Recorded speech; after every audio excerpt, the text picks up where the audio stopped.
I've got my bucket of tea, and while I'm having tea break, I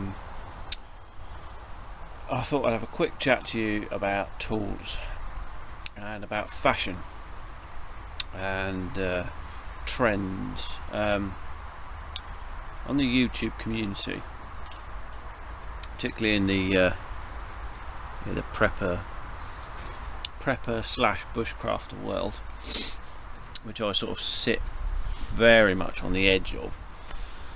There are definite trends, and there's an awful lot of emphasis on kit that you've got and things, the latest thing, and someone will do a review of something. I've seen several reviews where people have reviewed something straight out of the box. They haven't used it, they don't know anything about it. I've even seen a guy, and this guy has about 15,000 subscribers. He did a review on a Trangia some years ago. Didn't even know how to put it together. He sat there reviewing it. He actually says review in the title. Not got a clue what he's on about. So I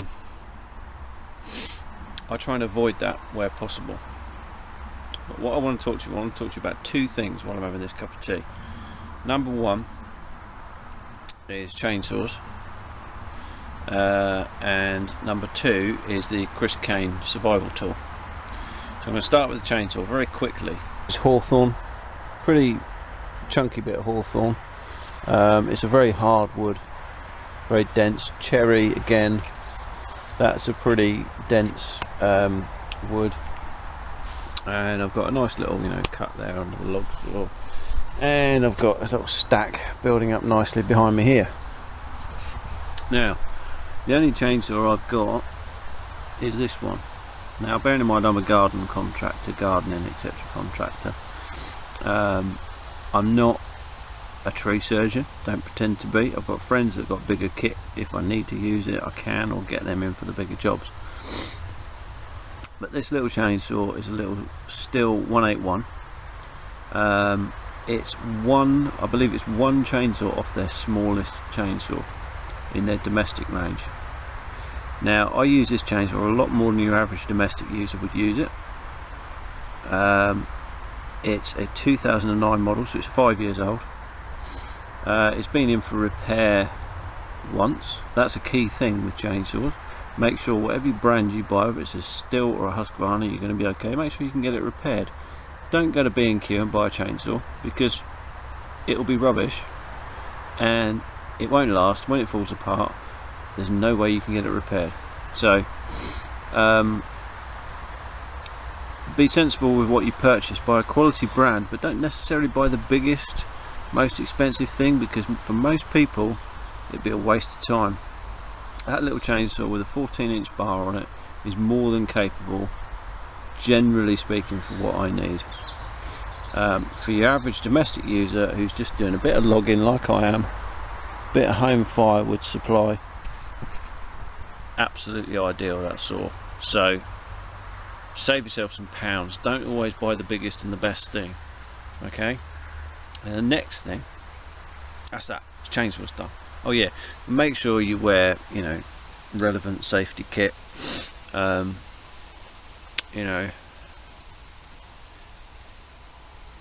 make sure you abide by the law as well. So that basically means if you're on your own land, you can use it. Yeah, if you're on someone else's land, you need a license. So there you go. That's the UK. You need to have a piece of paper. All right. But if it's your own land, fine, you're okay. Next thing is that is the Caine survival tool. Now, I bought this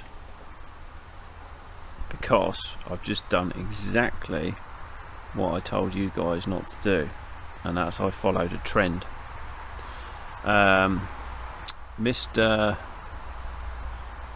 Roach was onto a new venture, and he was selling these It was in partnership with Chris Caine, and I thought, yeah, I'm going to support that partnership. I like the idea.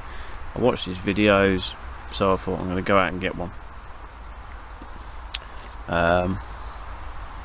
Excuse me a sec.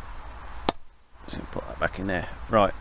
So I followed a fashion. I followed a trend, and when I got that home, I was ever so excited. I spent a lot of money on it. I was ever so excited, and then I started using it, and I hated it. I fucking hated it. And I thought that was a waste of money, absolute waste of money. I'm not going to lie to you. I was really pissed off with myself, and I was upset, and I was upset at my own stupidity. I wasn't crying about it. I was annoyed at myself. But I turned it around. I kept using the tool. As you can see from the blade here, it's tarnished. It's had a lot of use. And that's why I feel confident to talk about it now, to do a bit of a review, because I've used it. I've got experience of it. Now, what I hated about it at first was that belly.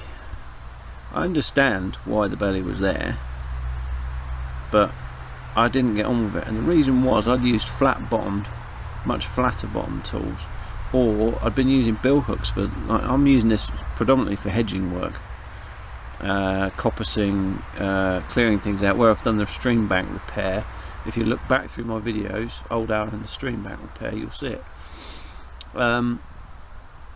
I'd used it for that, and the curve on the end there, I'm used to there being a hook there, so much easier to catch the timber. This I was finding I'd slide off, but that was just my inexperience with the tool. That was me not having a feel for it. It is very sharp. It's still very sharp, even though I've done a lot of battering with it. This edge here is really useful, for finer stuff. So you can do sort of feather sticks and stuff with that.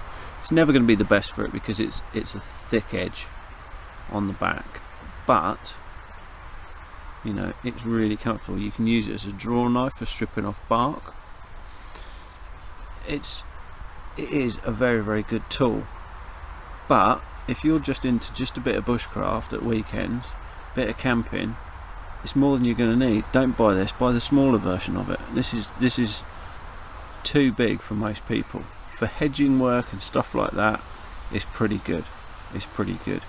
And now I've got used to it, I may well buy the smaller one. But I've got a jack-claw. I use that as a knife. This is more of a swinging tool. But I'm not going to carry both of them on my belt, and quite often I've got this on there. But again, I'm using it on my own land. This is not something to take to your local woods when you're out for an overnighter. Not really. You get caught with one of these, how are you going to justify that? It's not even justifiable as a bushcraft knife, really. It's a working man's tool. That's what that is. So yeah, think what you really need.